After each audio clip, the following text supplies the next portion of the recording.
Hi,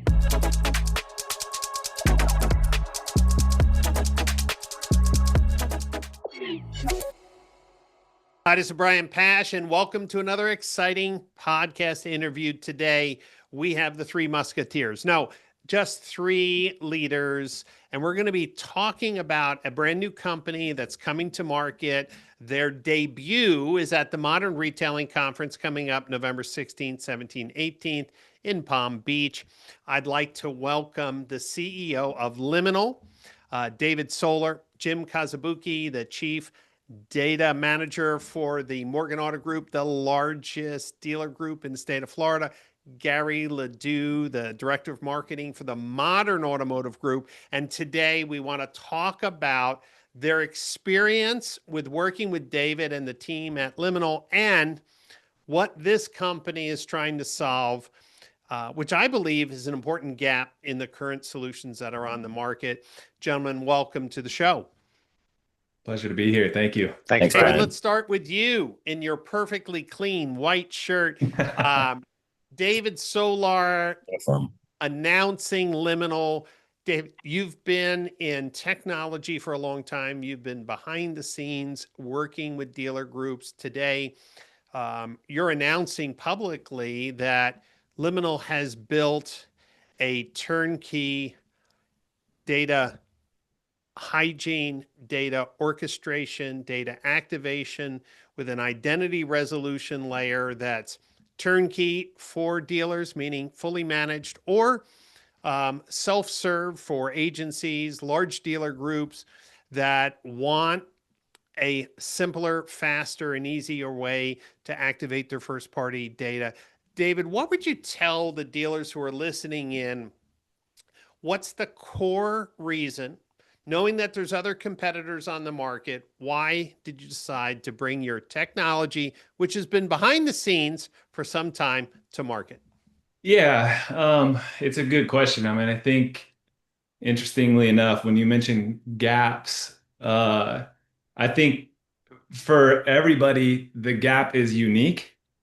At least that's what I'm finding as I speak with dealerships and groups. The gaps are unique. And so as we have worked with different people to help fill those gaps and identify what needs there are, we've realized that there's a combination, I guess, of solutions that maybe can help accomplish a larger percentage in one shot, I guess.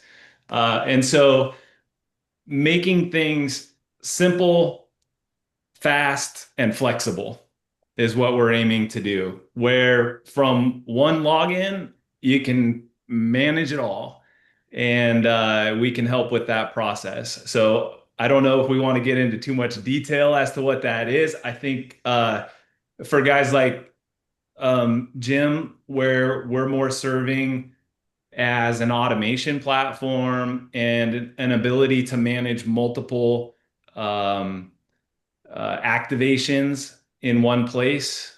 We help a little bit with that. For Gary, we're operating a little bit more as you mentioned, hygiene, the CDP with the automation and the identity resolution all wrapped up in one.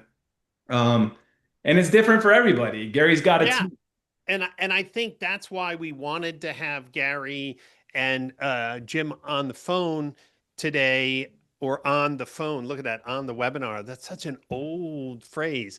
But I want to start with Gary because the gaps are different. And so for dealers who are not familiar with Gary, Modern Auto Group, multiple store, how many stores are in the group today, Gary? 17. Right. We built our Genesis point this past spring. Yeah, and if you've been following my writings, I've been telling dealers, look, once you have 10 plus stores, your needs are very different than a single point store. And, of course, Morgan, over 75 stores. And that's why I want to have what I would call like a mid-sized dealer group and a larger dealer group on today's interview, because when someone says, I got a great product, my first reaction is, let me talk to the dealers who are using it. So Gary, let me set the stage. You and I have been working together in the CXO network, right? The group we kind of Yeah. moderate for larger dealer groups. And you've been studying CDPs, you've tested, you made a decision, you went down a path to build out the CDP, but it wasn't exactly what you wanted. And you found David's company initially, right, to help you take audiences out of the CDP and activate them. And now, a year later, you're going to run the entire group off his platform. I know it's complicated, but what made you decide to kind of pivot? No one likes to say, oh man, this wasn't the right fit. What was the reason why you wanted to pivot to the Liminal platform for your 17 stores? I mean, in the shortest sense of the word, it was just much easier to use. I mean, we have a pretty big vision with our marketing goals and how we want to use our data platform. It's not like, hey, we just want to harness our first party data and use it. We have a much bigger aspiration there. We want to build a database. We want to be able to supplement that database with as much information that's going to make it easier for us to be more relevant to how we're talking to the customer. So long term, we need somebody that helps us do that. And it's not like other providers couldn't help do that. They could, but with this platform, we get everything we need all in one, and it's super simple to use. And David's team has been just the utmost responsive to helping us solve problems. Well, that is a big thing. I always tell dealers, not only do you need a technical person inside a dealer group who can handle data, connectors, APIs, but you got to make sure on the other side that you have I believe, a domestic support team that's on the same hours that you're dealing with business needs with. And I'm glad to hear that. I'm going to flip up to Jim. Jim has been on my podcast before. We've worked side by side rolling out the Morgan CDP. And Jim, you are using Liminal through your agency partners to help activate faster campaigns, do more complex delivery of data. But you also mentioned to me that David and his team have been an amazing resource to help fill gaps. Let's talk about that because you've been in the dealership world for a long time. You're a Reynolds expert, you're a data reporting expert, but this CDP project required you to develop some other skills. And how has Liminal helped you be more successful and Morgan be more successful in their data strategy? Yeah, so we going into the project, right? I knew data. I had a pretty good grasp of data, but we started getting into things like APIs and then integrations with iframes and the data flow, and that was kind of new to me, right? That was so. David definitely, we would have calls, or we still do have calls, right? Sometimes on helping me talk through solutions, right? One of the ones that comes to mind is the whole opt-outs stuff with texting opt-out and email opt-out. I mean, we probably have talked for 4 or 5 hours just on that subject alone, right? So having someone that gets data as well as David, I mean, he has his own data graph or ID graph, right? So he really gets how this stuff works and the intricacies of it. So in the beginning, we started talking about APIs, and what he opened my eyes to and gave me the knowledge in the courage to tackle. Right now, Morgan, we have our own system in which we can send out our data via API to vendors. And I probably would have never gone down that path. I would have never had the knowledge if it wouldn't been for David. And let's talk about, because both of you and Jim, today, your agency of record for Morgan is using the Liminal platform to take audiences out of the CDP and then doing really complex division by store, personalized marketing. and doing some really cool things that makes it super easy for an agency to work with a CDP, right? So Liminal, in your case, is the best marketing activation partner. And Gary, you started there and now moving over to the whole soup to nuts. But both of those experiences also included the education on identity resolution. Previously, both of you were just doing deterministic, and now deterministic and probabilistic using Liminal's data graph. Gary, how are you seeing that as a positive? Because sometimes dealer groups, "Oh, I'm not sure if your data graph is accurate. I'm not sure, if it's going to provide a lift. I'd rather just collect all the data myself." Where are you? Because right, Yeah. we've talked about this before, about the best of both worlds is trying to figure out who's on your website in addition to the ones you absolutely know. Yeah. I mean, so a couple thoughts there. I think the easiest way to answer that question is by explaining some of the things we've already activated. So, when you start the whole process, your known shoppers are low, right? There's just no way around it, right? In a deterministic model, they have to fill out a form or click on an email. So at the beginning, you're like 0 and building. Exactly. I mean, you have all the data you've pulled in from your DMS, so you can, query those records and build audiences based off of that. And those people, that's all beautiful, right? But the people who are currently shopping on your website is where it's low resolution. So we're doing two things. One is we're running bulk email deployments out of David's platform, out of Liminal, in order to drive more deterministic ID resolutions, in order to identify as many records as quickly as we can. So we're ramping up our bulk email deployments as fast as we can. And that's to get them to click on a link once so that that email address can be associated with the digital ID. Correct. And it goes from a shopper ID to a customer ID at that point. Right. So the second thing is we wanted to utilize David's data graph, and we wanted, obviously, to help out our stores as much as we can. So the first thing that we activated was one-to-one email communication. And so Brian comes to the website, you're shopping for a Toyota RAV4, you get put into the Toyota RAV4 audience. That audience pushes over to the activation platform. That platform sends out an email within 24 hours that says, "Hey, Brian, we've got some great offers on Toyota RAV4s," right? Most of those email deployments that occur from the one-to-one are probabilistic resolved IDs from his data graph, because there's just not that many known already. Correct. In the probabilistic side. So that allows us to also then build more IDs that are resolved. And the results from that have been pretty fantastic so far. I mean, we're seeing upwards of 80% open rates on those emails.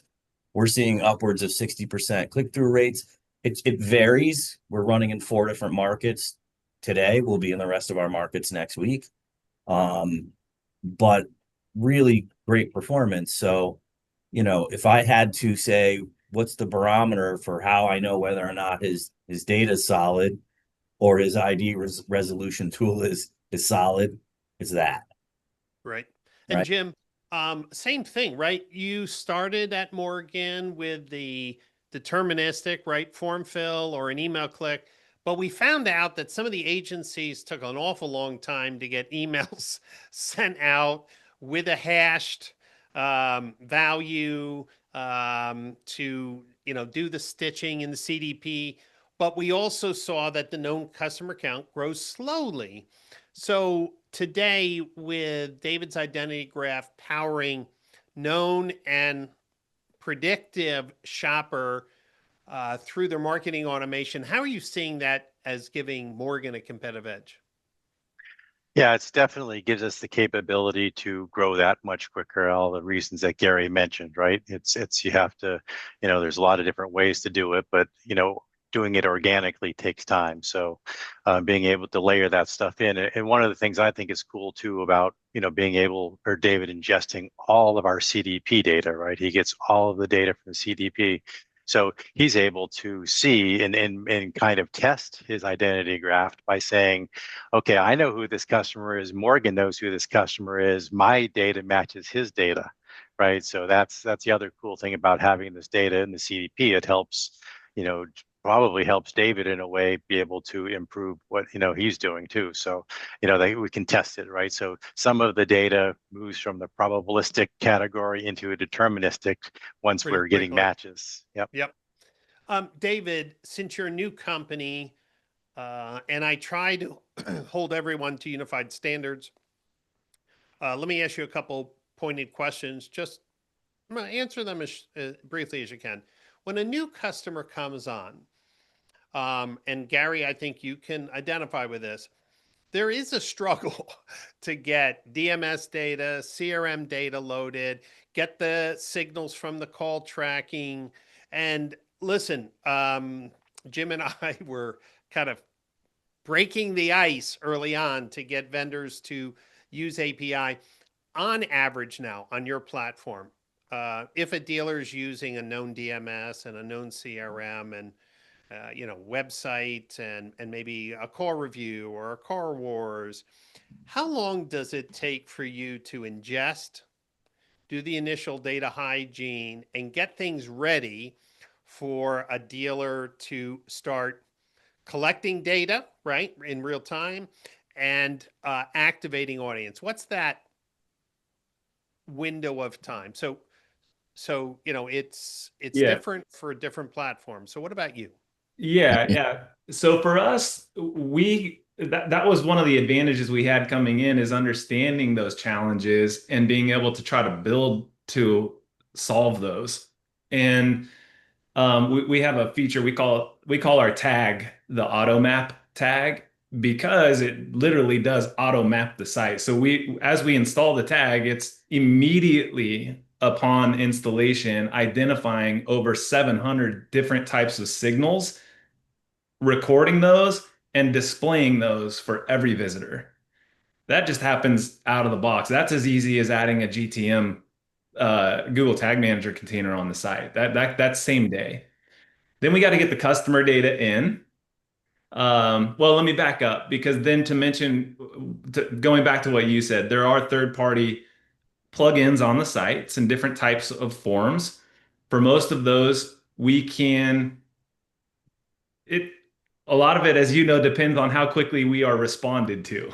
Yes. Well, let's just say that if you request to put a tag inside an iframe and they comply, let's just say the core processing of DMS CRM data and getting it updated, deduplicated, and unified. What does that process look like? How long? Yeah, so great question. So for DMS data, for example, let's say we're pulling that out.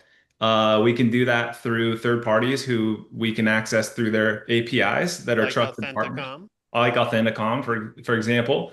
So let's say it's an Authenticom approach. Our system is integrated. We would enter in the Authenticom ID and hit go. And obviously, we have to go through the process of just send an email and get approval. We get approval, we enter the ID, hit go, and the system immediately begins ingesting the entire history. And as it ingests, it goes through the hygiene and appending process automatically. So realistically, we can apply the tag on day one and be tracking most everything you're going to want to track. And we can, if we made the request in the morning, for example, through Authenticom, by late afternoon, we typically would have the access to the data, and it begins flowing automatically. And all of the processes, as I mentioned, for NCOA, CAS, email hygiene, email alternate append, everything happens in line automatically. Okay. So if And everything what goes about perfect getting with everyone, go are ahead. we getting daily updates from the CRM, call Yes. tracking, stuff like that? Is that part of the framework as it exists today? Yes, it is. Okay. Yes. And then once, obviously, some type of audience builder tool pushing out to the different marketing platforms, one of the, I guess, challenges that I see uh, in this is that with Gary's 17 stores, each store might have 10 or 15 different audiences based on the imagination of Gary and the stores. Jim, I know that Morgan has had a minimum kind of requirement of let's think about, 5 or 6 great sales audiences, 5 or 6 great service audiences. It becomes a Rubik's Cube, right? Like a lot of moving pieces. How are you solving the problem of, hey, a CDP is great and we have micro audiences? Like somebody might create 10, 15 audience, but some are too small to send to Facebook or to Google. The only thing you could do potentially is email or text. Does the system based on size know what to do to communicate? I think that, I don't know, Gary, Jim, in other systems, it seemed like you had to create the audience, see how big it is, then decide what to do with it. That's a lot of work for 17 stores, 75 stores. David, how are you tackling that? Yeah, so it's different in both of Jim and Gary's case because for Jim, the data is ingesting from the CDP. They're using a different CDP. So the data, so we built our system where Jim and the team can build one audience inside the CDP. Through an API, that one audience comes into our system, and then our system intelligently distributes or segments out By that store. by the store. And then we have an interface where you can see the list of the stores. You can see how many IDs fit that audience for the store, how many of them are known. And then just with touching a toggle to click it on, you click a toggle to send it to Facebook, send it to Google, send it to OTT, send it to email, whatever you're going to do. And where the audiences are small, you can see that based on the audience size listed next to the dealer name. And we can then toggle on the third-party identity resolution to enhance that audience and make it marketable where you're trying to market on platforms that have minimum audience sizes. So it's pretty simple as it ingests, builds the list, and then it's just turning things on and off as needed. Gary, let's talk about your experience with the marketing automation, because Jim doesn't run the marketing. They have an agency of record, obviously, who's pleased with Liminal. How did it change your go-to-market strategy to turning the CDP and that clean data into revenue opportunities for the store? Because one of the biggest things that people need to understand when you really have a data strategy, you will double or triple or quadruple the number of campaigns you're going to run. Yeah. Oh yeah. And Yeah. it can't be done manually without pulling your hair out. Yeah. I mean, one of the running jokes we have in the building is when somebody asks a question around, hey, will the platform do X? The running joke is yes.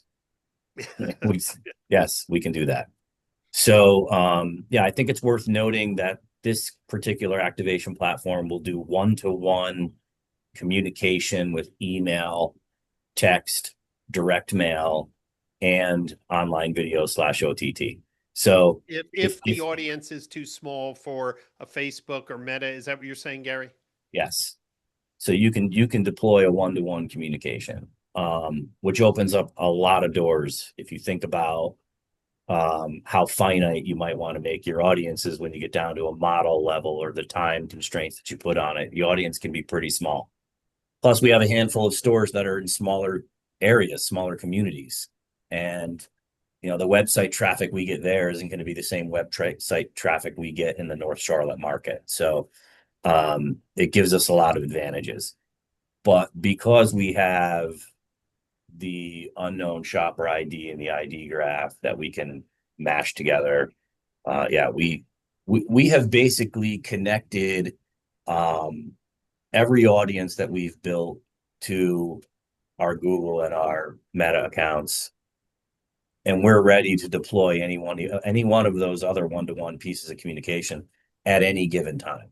So beginning of the month, offers change. We talk to the stores. What's your inventory position? What's your area of focus? We come back into the platform. We turn on every one of those model audiences if they're not already on, or toggle ones off that don't need to be there. And then we pick our poison on how we want to deploy communication. And every one of those things is right there at our fingertips. It's fast. It's crazy. So David, we didn't talk about one thing. Part of marketing activation is creative. So in the turnkey model, is the Liminal team creating the display ads, for example, or the dynamic videos and things for the dealers? Tell me a little bit about that. Yeah, so we take a little bit of a different approach to that. There isn't a whole creative builder UI there for drag and drop email creative, for example, or if you want to create your direct mail piece. We are going to preload with different types of audiences and creative templates that would be appropriate to make things you can hit the ground running. Equity position or declined service and things of that nature that might be stuff that you want to go after right away.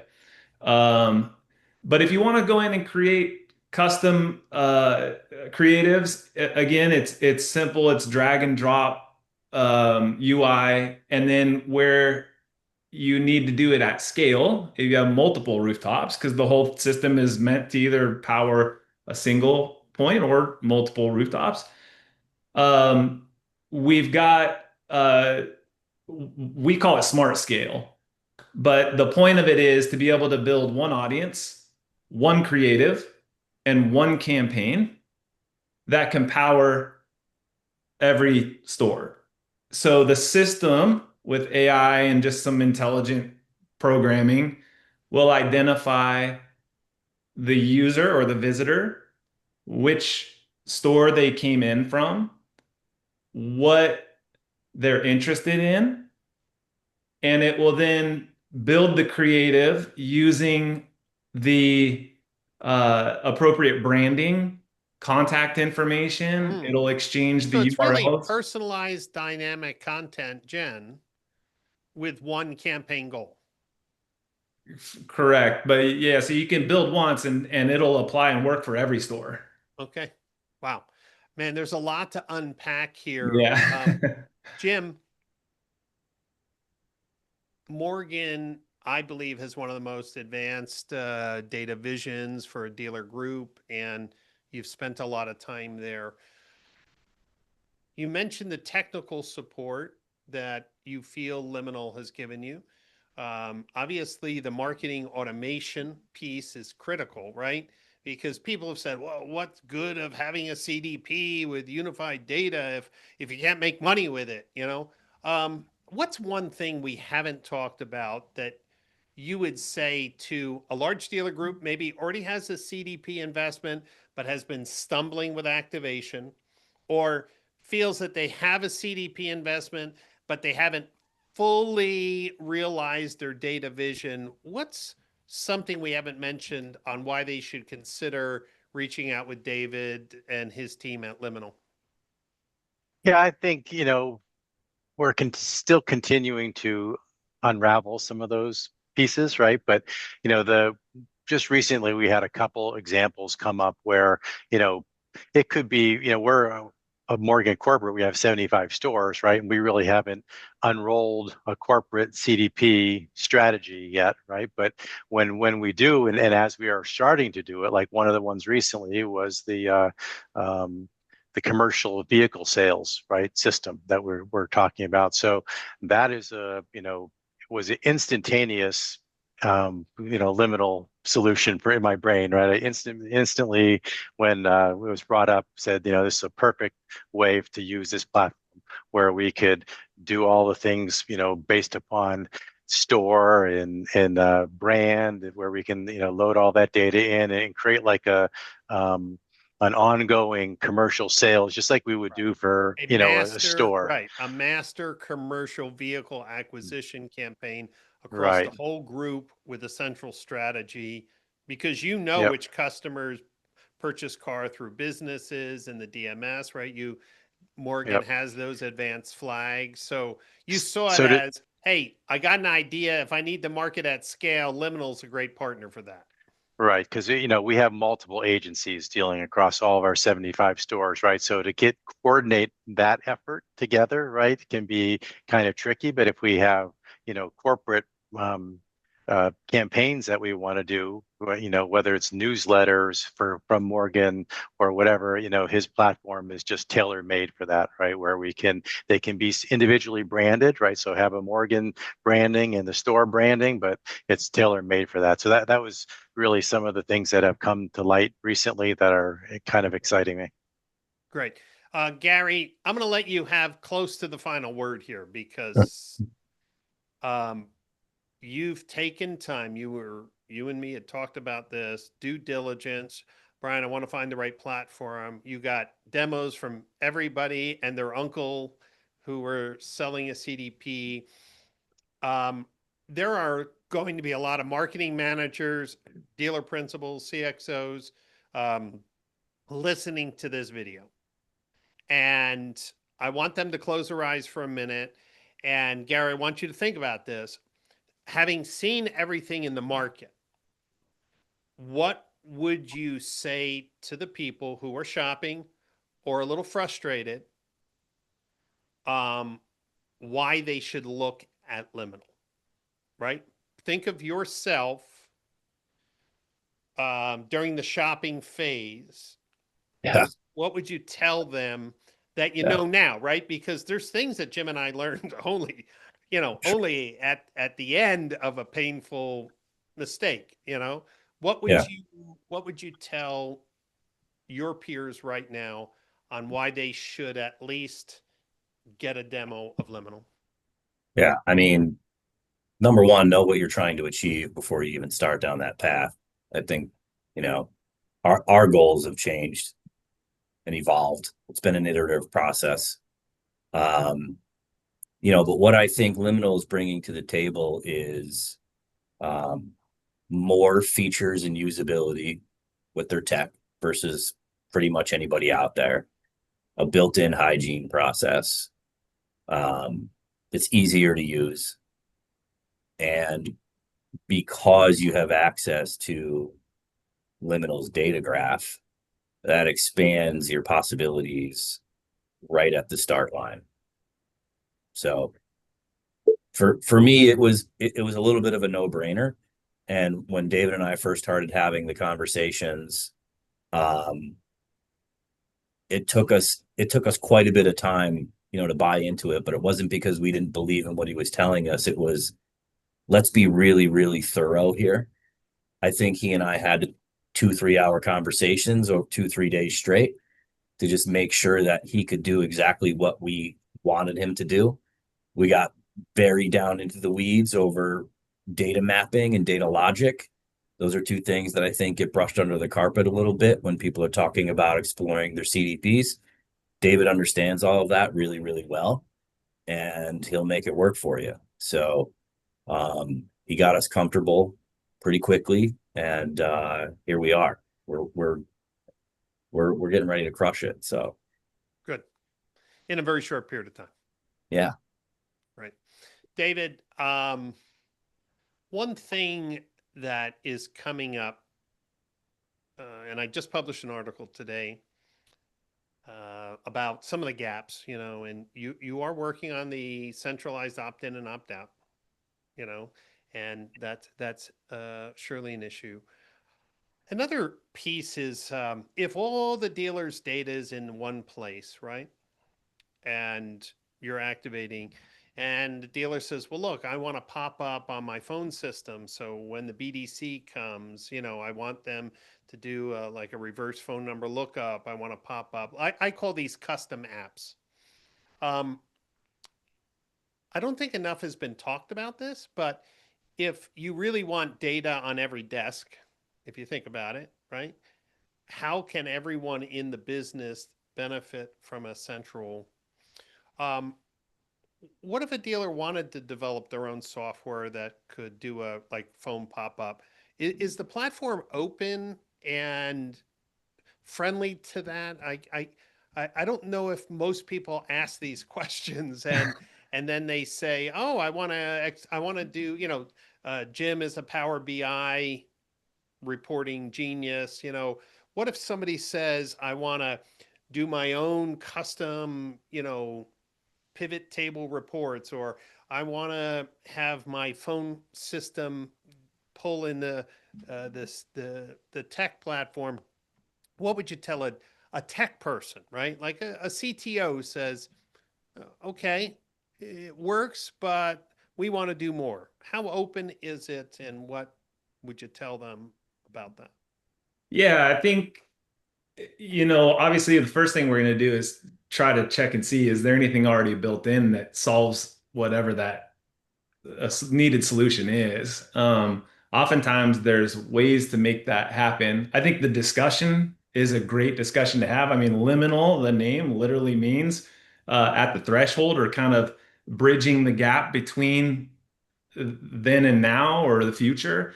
So we love to kind of live in that space where we come up with solutions and fixes to issues and help things get better.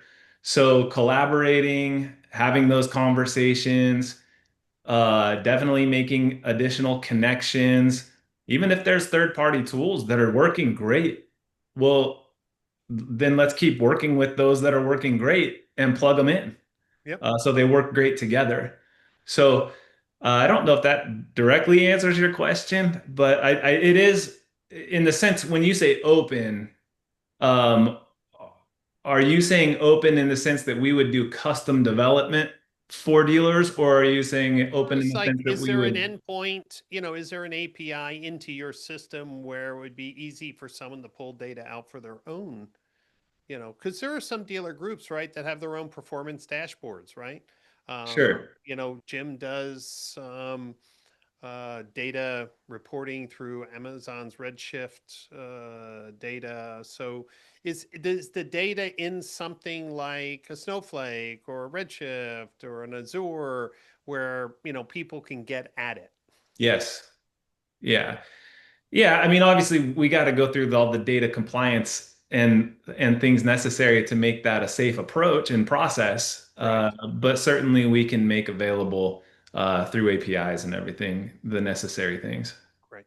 Yeah, Well, I want to thank both of you. I know you're very busy for taking time. As part of MRC, we definitely like to highlight our newest sponsors. Liminal is one of those. We have a lot of cool AI companies coming to MRC. We're going to have an AI showcase. We're going to be talking about data hygiene. Jim, you're doing a workshop on data reporting. So dealers who are shopping for the best tech stack for their business to meet their objectives. Gary said it best: know what you want to accomplish. It's never perfect, but have some clear expectations. Come out to MRC, meet David, and talk about what Liminal can do. But more importantly, talk to Jim, talk to Gary, talk to other dealers, learn together. We are really in the first or second inning, I think, of first party data management, activation, and transforming the retail tech stack to do more creative things. Jim, the calls you get from the principals of Morgan are frequent. Jim, can you do this? Can you do this? And Gary, you joke, but for the most part, Jim is like, yes, we could do that, which means Yes. he's not getting any sleep for the next 2 days. That's what it means. But I just want to encourage dealers to come out to MRC and learn. If you can't get out to MRC, David, you have a website that dealers can go to. What's the URL of that? getliminal.com. Right. Okay. Very simple. Getliminal.com. Thanks everyone for your time. Thanks everyone for listening in. Make sure you listen to all of the podcast sessions associated with this year's MRC. And I look forward to seeing everyone in Palm Beach, Florida, November 16th, 17th, and 18th at the beautiful O Resort. Thanks, everyone, and have a great day.